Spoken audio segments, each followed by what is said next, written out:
Om Swastiastu. Om Awiganam Astu Nama Sidam. Semoga pikiran yang baik datang dari segala arah. Marilah kita panjatkan kehadapan ide Sang Yang Widiwasa, karena atas asungwara kerta nugrahanya, kita semua dapat berkumpul pada hari ini dalam suasana yang penuh kedamaian dan juga kebijaksanaan. Pada kesempatan kali ini, saya Putuliana Suciari dengan NIM 2311011027 akan menyampaikan Dhamma Wacana dengan tema Catur Kota Maning Narpati dalam kepemimpinan Presiden B.J. Habibie. Sebelum kita membahas Catur Kota Maning Narpati dalam kepemimpinan Presiden B.J. Habibie, marilah kita bersama-sama mengulas lebih dalam terkait apa yang dimaksud dengan Catur Kota Maning Narpati dalam Niti Sastra. Dalam ajaran Niti Sastra yang merupakan bagian dari sastra Hindu yang berisi petunjuk tentang etika dan juga filsafat pemerintahan, dijelaskan bahwa seorang pemimpin, narpati ataupun raja harus memiliki 4 keutamaan utama yang disebut dengan Catur Kota Maning Narpati. Kata catur yang memiliki arti 4 dan kotama yang berarti utama, luhur ataupun mulia. Narpati yang berarti raja ataupun pemimpin. Jadi, Catur Kota Maning Narpati berarti 4 keutamaan utama yang harus dimiliki oleh seorang pemimpin atau raja agar mampu menjalankan dharma ataupun kepemimpinan dengan sempurna. Ajaran ini menegaskan bahwa kepemimpinan bukan hanya soal kekuasaan, melainkan juga tanggung jawab moral dan spiritual untuk menegakkan dharma ataupun kebenaran, menciptakan kesejahteraan rakyat, dan menjaga keharmonisan. Nah, 4 catur Kota Maning Narpati diantaranya yang pertama yaitu Jenana Wisesa Suda yang memiliki arti kebijaksanaan dan juga pengetahuan yang suci dan murni, yang memiliki makna bahwa pemimpin harus memiliki pengetahuan yang luas, tidak hanya ilmu duniawi tetapi juga pengetahuan spiritual dan moral. Ia harus mampu membedakan mana yang benar dan mana yang salah, yang baik dan juga yang buruk, serta berpikir jernih dalam membuat suatu keputusan. Dalam Niti Sastra dijelaskan bahwa tanpa pengetahuan yang suci, seorang pemimpin akan mudah tergoda oleh kepentingan pribadi, kekuasaan, dan juga hawa nafsu. Karena itu, jenana ataupun pengetahuan harus disucikan oleh etika dan spiritualitas, bukan sekedar intelektualitas. Yang kedua, yaitu ada Kaprahitaning Praja yang memiliki arti cinta kasih dan kepedulian terhadap kesejahteraan rakyat atau masyarakatnya. Kata Kaprahitaning Praja berasal dari kata praja yang artinya rakyat dan kaprahita yang berarti keinginan untuk menyejahterakan atau mengutamakan kepentingan rakyatnya. Pemimpin yang sejati harus berjiwa welas asih, memiliki hati yang lembut, dan siap untuk berkorban demi kesejahteraan rakyatnya. Ia tidak boleh menindas, memeras, ataupun memperkaya dirinya sendiri, melainkan bertugas melayani rakyat dengan penuh tanggung jawab. Yang ketiga, yaitu ada Kawiryan, artinya keberanian moral, ketegasan, dan juga keperkasaan dalam bertindak. memiliki makna kawiryan yang berasal dari kata wira yang berarti pahlawan atau orang yang berani. Nah, dalam konteks kepemimpinan, kawiryan bukan hanya soal keberanian fisik, tetapi juga terutama dari keberanian moral, yakni kemampuan untuk bertindak tegas berdasarkan ajaran Dharma.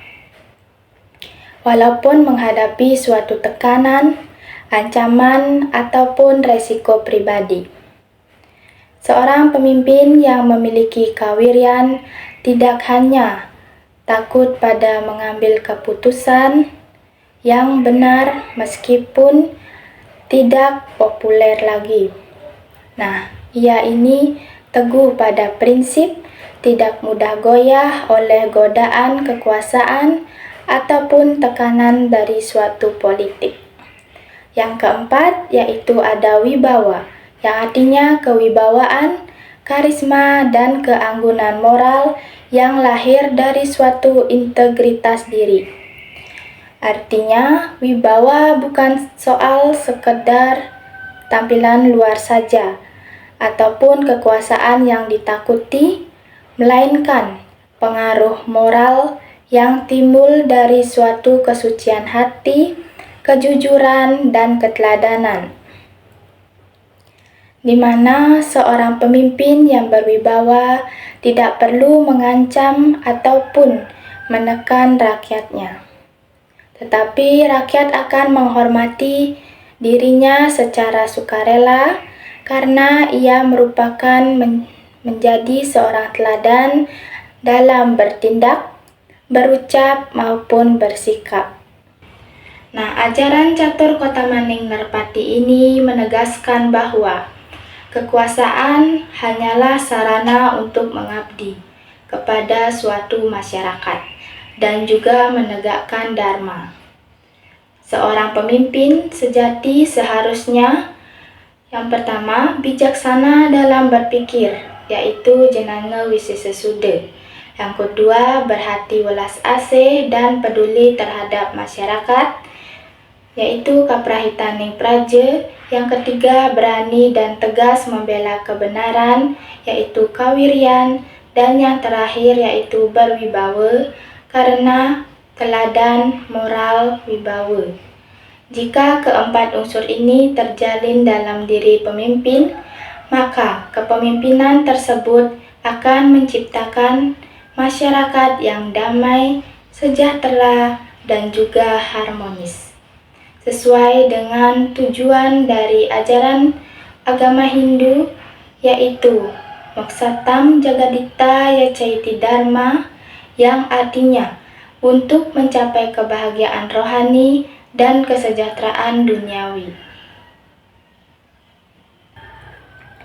Sebelum kita melanjutkan pembahasan kita lebih mendalam mengenai keterkaitan Catur Kotamaning Narpati pada masa kepemimpinan B.J. Habibie, untuk itu marilah kita membahas terlebih dahulu terkait teori konspirasi tentang Presiden ketiga Republik Indonesia, yaitu B.J. Habibie. Alasan mengapa B.J. Habibie mengundurkan diri dari jabatan kepresidenannya. Nah, B.J. Habibie mengundurkan diri dari jabatan Presiden Indonesia pada 20 Oktober 1999 setelah beliau menjabat sekitar 17 bulan. Ada beberapa alasan utama yang menjadi latar belakang pengunduran dirinya sebagai presiden. Yang pertama, yaitu situasi kritis dan pemerintahan transisi yang mengakibatkan B.J. Habibie naik menjadi presiden tanpa melalui pemilihan umum, menggantikan Soeharto yang lengser di tengah krisis moneter, sosial, dan politik pada Mei 1998. Ia sadar bahwa masa jabatannya bersifat sementara sebagai seorang pemimpin transisi untuk memulihkan stabilitas nasional dan mempersiapkan pemilu yang demokratis. Dalam pidato awalnya, beliau menyampaikan juga berkomitmen tidak akan mempertahankan kekuasaannya lama dan akan menyerahkan mandatnya kepada pemimpin yang terpilih secara demokratis. Yang kedua, yaitu keputusan kontroversialnya. Referendum Timor Timur, keputusan Habibie memberikan suatu opsi referendum bagi rakyat Timor Timur sangat kontroversial dan dianggap terlalu cepat tanpa konsultasi yang luas. Hasilnya, referendum yang memilih kemerdekaan Timor Timur memicu reaksi yang begitu keras, terutama dari militer dan kelompok nasionalis Indonesia, menyebabkan keretakan dukungan politik terhadap Presiden B.J. Habibie. Yang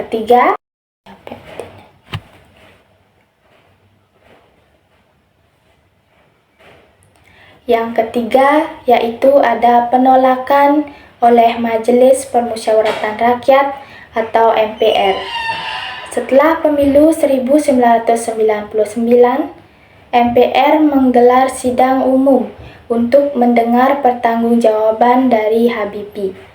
Dalam pemungutan suara, laporan pertanggungjawaban Habibie ditolak mayoritas anggota MPR.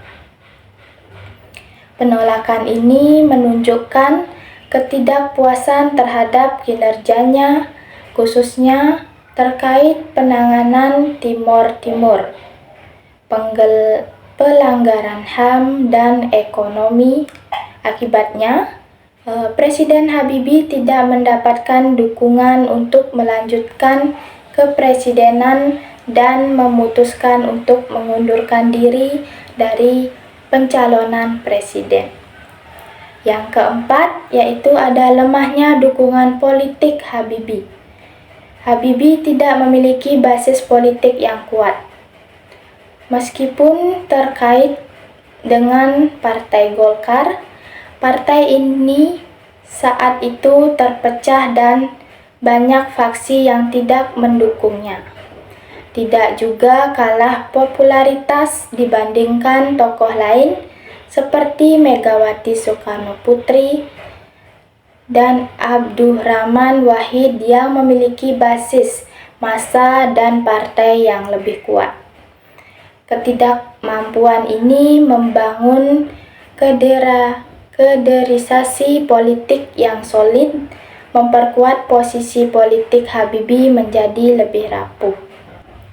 Secara keseluruhan, pengunduran diri dari Presiden B.J. Habibie didorong oleh kombinasi faktor politik, sosial, dan sejarah yang begitu kompleks, mulai dari statusnya sebagai presiden transisi, kontroversi kebijakan penting, hingga ketidakmampuan beliau memperoleh dukungan politik yang kuat demi kelanjutan masa jabatannya. Untuk itu, marilah kita renungkan satu persatu nilai luhur tersebut dalam diri Presiden B.J. Habibie. Yang pertama yaitu ada jenana wisesa suda, yang memiliki arti seorang pemimpin harus memiliki pengetahuan yang luas, bijaksana, serta mampu berpikir jernih dalam menghadapi situasi yang sulit. B.J. Habibie dikenal sebagai pemimpin yang sangat cerdas dan juga memiliki wawasan yang begitu luas, terutama di bidang teknologi dan juga manajemen.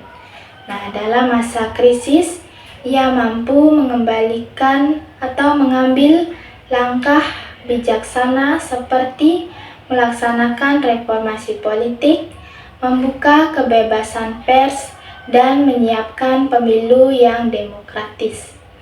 Keputusannya ini untuk tidak memaksakan kekuasaan juga menunjukkan bahwa kebijaksanaan seorang pemimpin yang sadar akan batas perannya sebagai presiden transisi.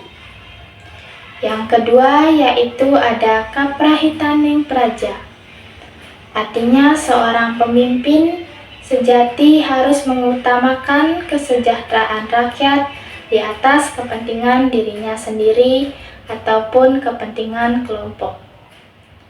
Habibie berusaha memperbaiki kondisi bangsa yang setelah krisis moneter ini dengan fokus pada stabilitas ekonomi dan juga politik. Ia juga mengembalikan hak-hak rakyat seperti kebebasan berpendapat dan juga pembebasan tahanan politik. Namun, keputusannya memberikan referendum bagi rakyat Timor Timur juga merupakan bentuk kepeduliannya terhadap hak untuk menentukan nasib sendiri, meskipun keputusannya ini menimbulkan pro dan kontra di dalam negeri. Yang ketiga yaitu ada kawiryan. Pemimpin harus berani mengambil keputusan yang sulit demi kebenaran dan juga tanggung jawab moral, meskipun beresiko kehilangan suatu kekuasaannya. Nah, keberanian Presiden B.J. Habibie ini terlihat dari ia mengambil keputusan untuk memberikan referendum kepada Timor Timur, meskipun ia tahu bahwa hal itu bisa mengguncang dukungan politiknya. Selain itu, ketika laporan pertanggungjawabannya ditolak oleh MPR, ia menerima dengan jiwa yang tulus dan mengundurkan diri tanpa adanya suatu perlawanan. Nah, ini menunjukkan keberanian dan juga tanggung jawab moral yang tinggi pada diri B.J. Habibie. Yang keempat yaitu wibawa. Pemimpin harus memiliki kewibawaan yang lahir dari perilaku yang jujur, tegas, dan juga rendah hati, sehingga dihormati oleh rakyatnya. Habibie menunjukkan wibawa sejati bukan melalui kekuasaannya sebagai seorang presiden, melainkan dengan keteladanan dan kerendahan hatinya. Ia tidak memaksakan diri untuk tetap berkuasa menjadi presiden setelah ditolak oleh MPR. Sikap relanya ini membuat banyak pihak tetap menghormati sebagai negarawan sejati dan teladan demokrasi Indonesia.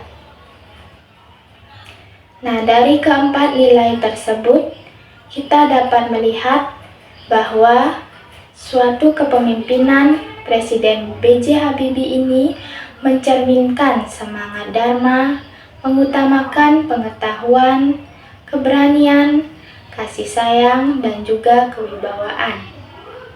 Nah, nilai-nilai ini sangat sejalan dengan ajaran agama Hindu yang menekankan bahwa seorang pemimpin bukan sekedar penguasa, tetapi pelayan umat atau sewa dharma.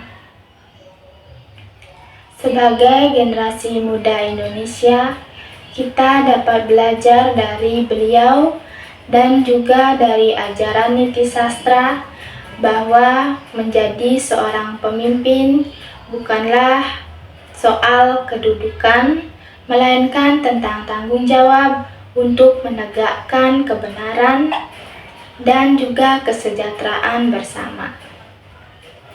Sekian Dharma Wacana yang dapat saya sampaikan. Apabila ada kesalahan kata, saya mohon maaf sebesar-besarnya. Om Awiganam Astuna Masidam. Om Santi Santi Santi Om.